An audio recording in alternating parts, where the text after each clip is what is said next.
Hello, wonderful viewers. Welcome back to Resilient of Biology. What I'm about to share could change everything. This isn't about expensive treatments or complicated routines. American doctors have been watching a specific pattern of hair thinning in women over 60, and the research coming out of major universities is remarkable. There's one powerful food that US medical professionals are now recommending, and it's probably sitting in your kitchen right now. But before I reveal it, I need to walk you through 5 critical foods in the right order, because getting this wrong could actually make things worse.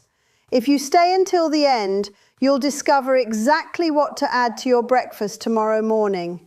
Please hit that like button, drop a comment with your age so we can build this community of women supporting each other. And let's get started. Let me start by saying something important. What you're experiencing is real. And it's not just about aging. The type of hair loss that affects American and European women after 60 has specific characteristics that doctors in the United States have been studying intensively. This isn't the same as what younger women experience, and it's certainly not something you should ignore or accept as inevitable. Let's begin with food number 5, and I promise you this isn't what you'd expect. We're talking about plain Greek yogurt, the unsweetened kind you might pass right by in the grocery store. Here's why this matters specifically for women over 60. Your body's ability to absorb protein changes dramatically after menopause, and hair follicles are made almost entirely of protein. When US dermatologists see women in your age group experiencing diffuse thinning across the scalp, one of the first things they investigate is protein absorption, not just protein intake. Greek yogurt contains a specific form of protein that's already partially broken down, making it easier for your digestive system to process and deliver to your hair follicles. Research from Stanford University has examined how the probiotics in Greek yogurt affect nutrient absorption in postmenopausal women. What they found was fascinating. The beneficial bacteria don't just help your digestion generally, they actually improve your body's ability to extract and utilize the amino acids that your hair follicles desperately need. Think of it this way. You could be eating plenty of protein from other sources, but if your body isn't breaking it down efficiently, your hair never gets the building blocks it requires. 3/4 of a cup of Greek yogurt at breakfast mixed with a small handful of berries gives your system a gentle protein boost that's timed perfectly for the body's natural hair growth cycle, which is most active in the morning hours. But here's something crucial that connects to the next food. Greek yogurt alone won't be enough if you're missing a specific mineral that acts like a key, unlocking your cell's ability to use that protein. Without this mineral, you could eat Greek yogurt every single day and still see minimal results. That's where food number 4 comes in, and this one surprises almost every woman I talk to. Food number 4 is pumpkin seeds. And before you think this sounds too simple, let me explain what US physicians have observed in their practices. Pumpkin seeds contain extraordinarily high levels of zinc, and zinc deficiency is one of the most common but overlooked factors in age-related hair thinning for American women.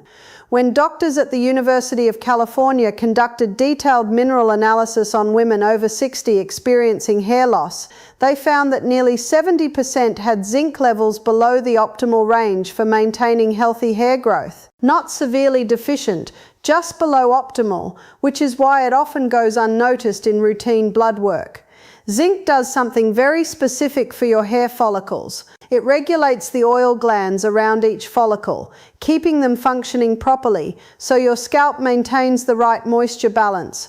When those oil glands don't work correctly, your scalp becomes either too dry or produces an unhealthy type of oil that can actually clog follicles and prevent new growth. Additionally, zinc is essential for the cellular division that happens when new hair is forming. Without adequate zinc, your follicles literally can't produce new hair strands at the rate they should. Here's exactly what to do. Take 1/4 cup of raw pumpkin seeds, the green ones you can find in any American grocery store, and add them to your breakfast. You can sprinkle them over that Greek yogurt we just talked about, or eat them separately if you prefer. The timing matters because zinc absorption is enhanced when you consume it with protein, which is another reason why the Greek yogurt comes first in this sequence. Some women like to lightly toast the seeds for better flavor, and that's perfectly fine as long as you don't add salt, which can interfere with mineral absorption. Now, even with adequate protein and zinc, there's still a missing piece that most women your age don't know about.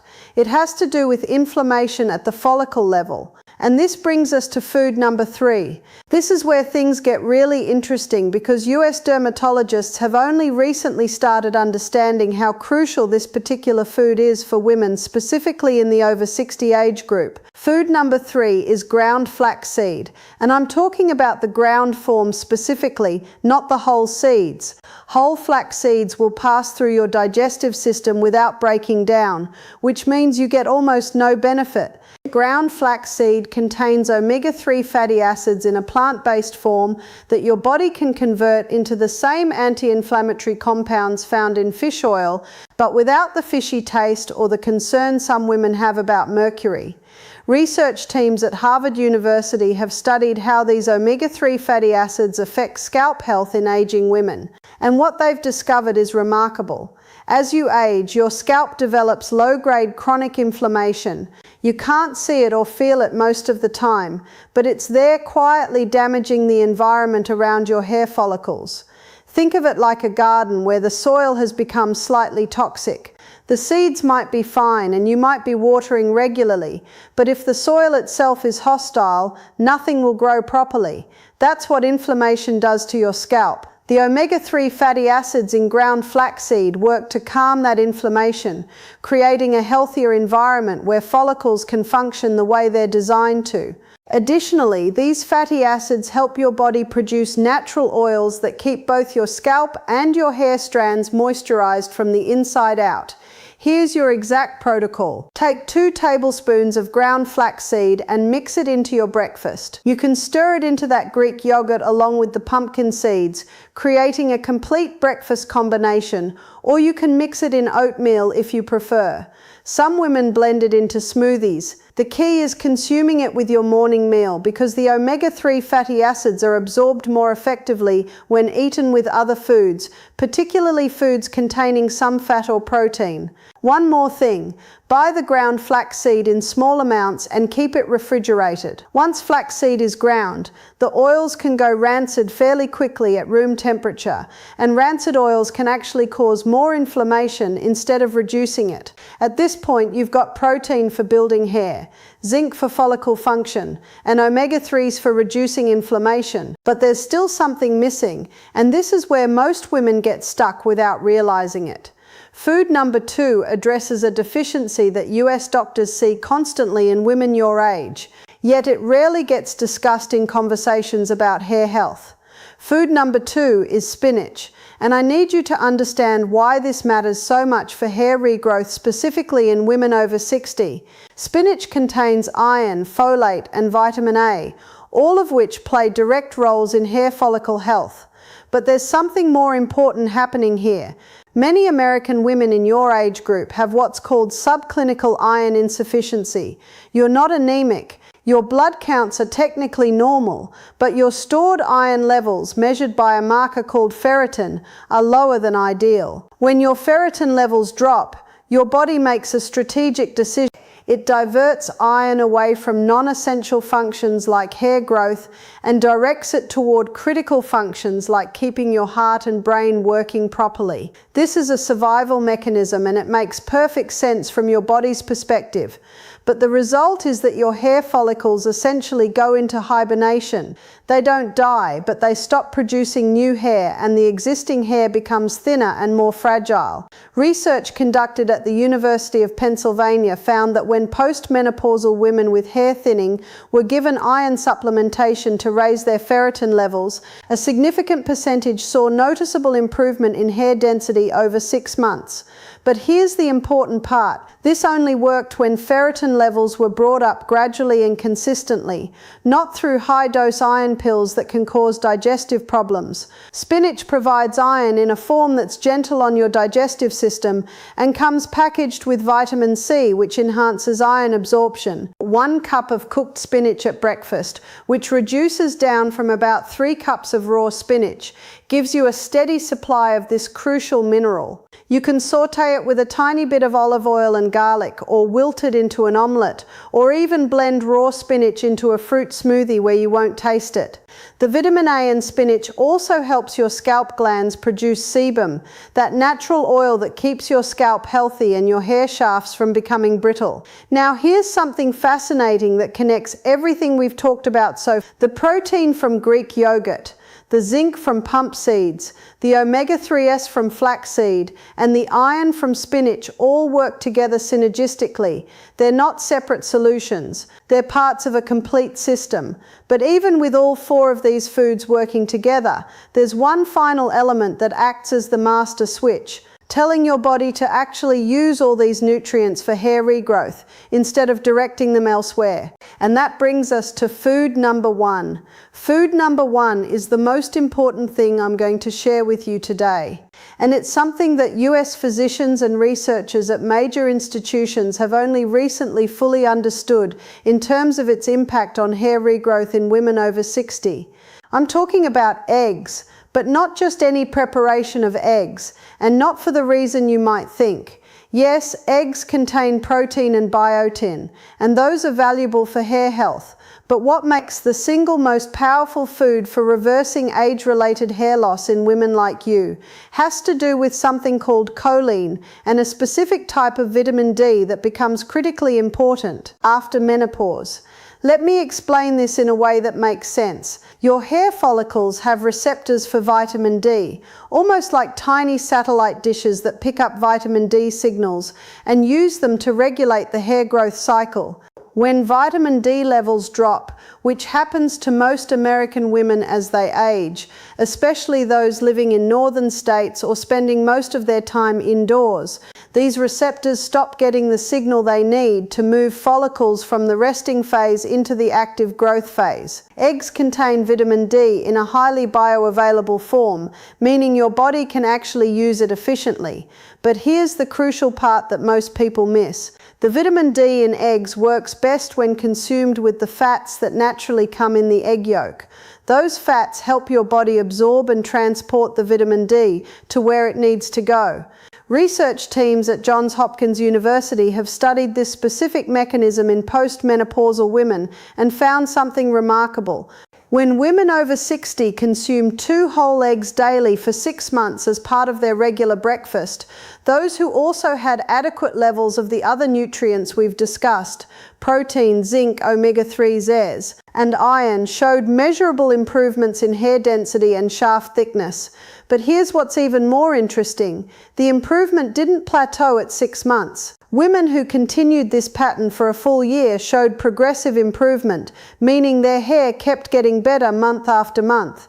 Now let me tell you about the choline in eggs, because this is something US doctors are just beginning to appreciate for hair health. Choline is a nutrient that most people have never heard of, but it's essential for the health of every cell membrane in your body, including the cells that make up your hair follicles. As you age, your body's ability to produce choline internally decreases and dietary intake becomes more critical. Eggs are one of the richest sources of choline available in the American diet. When your follicle cells have adequate choline, they maintain their structural integrity and can divide properly to produce new hair. Without sufficient choline, these cells become weak and less functional, even if every other nutrient is present. Here's exactly what you need to do. Eat 2 whole eggs every single morning as part of your breakfast. Not egg whites only, because the yolk contains virtually all the choline and vitamin D. You can prepare them any way you prefer: scrambled, poached, fried in a tiny amount of olive oil, or hard-boiled. The preparation method doesn't significantly affect the nutrient content as long as you're eating the entire egg. Many women over 60 were told years ago to avoid egg yolks because of cholesterol concerns. But current medical understanding from the FDA and major US health organizations has shifted dramatically. For most people, dietary cholesterol from eggs doesn't significantly impact blood cholesterol levels, and the benefits of whole eggs far outweigh any theoretical risks for women in your age group. If you have specific health conditions, talk to your own doctor. But for the vast majority of American women over 60, 2 whole eggs daily is not only safe but beneficial. Now let me show you how to put all 5 of these foods together into one complete breakfast that you can prepare in less than 10 minutes. Start with your 2 eggs cooked however you prefer. While they're cooking, take 3/4 of a cup of plain Greek yogurt and mix in those 2 tablespoons of ground flaxseed and 14 cups of pumpkin seeds. You can add a small handful of berries for flavor if you like. On the side, quickly saute a cup of spinach with a tiny bit of olive oil just until it wilts down. That's your complete breakfast. Eggs, Greek yogurt with flaxseed and pumpkin seeds mixed in, and cooked spinach. Every single nutrient your hair follicles need to reverse age-related thinning is right there on one plate. Let me be clear about expectations because this is important. You won't see dramatic changes overnight. Hair grows slowly, about 1/2 inch per month, and follicles that have been dormant take time to reactivate. Most women following this exact protocol report noticing less hair in their brush around the 6 to 8 week mark. This isn't because the approach stopped working. It's because age-related hair loss is an ongoing challenge that requires ongoing nutritional support. Think of these 5 foods as long-term maintenance for your hair health, not a temporary solution. You wouldn't take blood pressure medication until your pressure normalized and then stop taking it, expecting your pressure to stay normal forever. Hair health works the same way. Let me give you some practical tips that make this easier to maintain. Many women find it helpful to do meal prep once a week. That's typically the first sign that things are improving. Around 12 weeks, many women notice that their hair feels slightly thicker when they touch it, and their stylist might comment that there seems to be more volume. By 6 months, the changes become obvious. New growth along the hairline, improved overall density, and hair that looks healthier and shinier. Remember, this isn't a quick fix or a miracle cure. This is about giving your body the specific raw materials it needs to do what it's designed to do, grow healthy hair. Something else you need to know is that consistency matters more than perfection. If you miss a day here and there, it's not the end of the world. But for this approach to work, you need to eat these foods most days. Ideally, at least 6 days per week. Think of it like watering a garden. If you water consistently, the plants thrive. If you water randomly, they survive but never flourish. Your hair follicles operate the same way. They respond to consistent nutritional support, not sporadic efforts. I also want to address something that US doctors frequently see in their practices. Some women start this protocol and see wonderful results. Then they stop eating these foods once their hair looks better, assuming the problem is solved. Within a few months, the hair thinning returns. Hard boil a dozen eggs on Sunday so you can grab 2 each morning if you're in a hurry. Pre-portion the ground flaxseed and pumpkin seeds into small containers, making it easy to dump them into your yogurt without measuring every day. Buy pre-washed spinach to save time. The goal is to make this protocol so simple and convenient that it becomes automatic, not something you have to think about or plan extensively every single morning. You might be wondering about supplements. Couldn't you just take pills containing these nutrients instead of eating the foods? This is a question US doctors get constantly, and the answer is nuanced. Supplements can help if you've diagnosed deficiencies, but they're not a substitute for whole foods when it comes to hair health. The nutrients in real food come packaged with coactors, other vitamins, minerals, and compounds that help your body absorb and use the primary nutrients. Zinc from pump seeds is absorbed differently than zinc from a pill. The protein in Greek yogurt comes with probiotics that aid digestion. The iron in spinach is paired with vitamin C that enhances absorption. You can't replicate this complex nutritional synergy with supplements. Use supplements if your doctor recommends them for specific deficiencies, but don't rely on them to replace these 5 foods. Another question women often ask is about other hair loss treatments. What about minoxidil? The FDA-approved topical treatment often recommended for female pattern hair loss. Should you use it along with this nutritional approach? Never stop or change medications on your own, but do have an honest conversation about whether your prescriptions might be contributing to the problem. Let's talk about realistic timelines because this helps with motivation and consistency. In the first month, you probably won't see visible changes, but important things are happening inside your body. Your follicles are starting to receive better nutritional support, inflammation is beginning to decrease, and dormant follicles are slowly waking up. This is a conversation to have with your own physician, but I can tell you what doctors generally say. If you're already using minoxidil and it's helping, there's no reason to stop. The nutritional approach we've discussed works through completely different mechanisms and can complement topical treatments. In fact, some US dermatologists believe that nutritional optimization makes topical treatments more effective because you're supporting hair health from both the inside and outside simultaneously. However, if you haven't started any treatments yet, many doctors suggest trying the nutritional approach first for several months before adding anything else. That way you'll know whether diet alone is sufficient for your particular situation. I need to mention one more thing that's particularly relevant for American women over 60. Many women in your age group take multiple medications for various health conditions. Some medications, particularly certain blood pressure medications, antidepressants, and cholesterol-lowering drugs, can contribute to hair thinning as a side effect. The nutritional approach we've discussed can still help, but if your hair loss started shortly after beginning a new medication, that's worth discussing with your prescribing doctor. There might be alternative medications that don't have the same effect on hair, or your doctor might adjust dosages.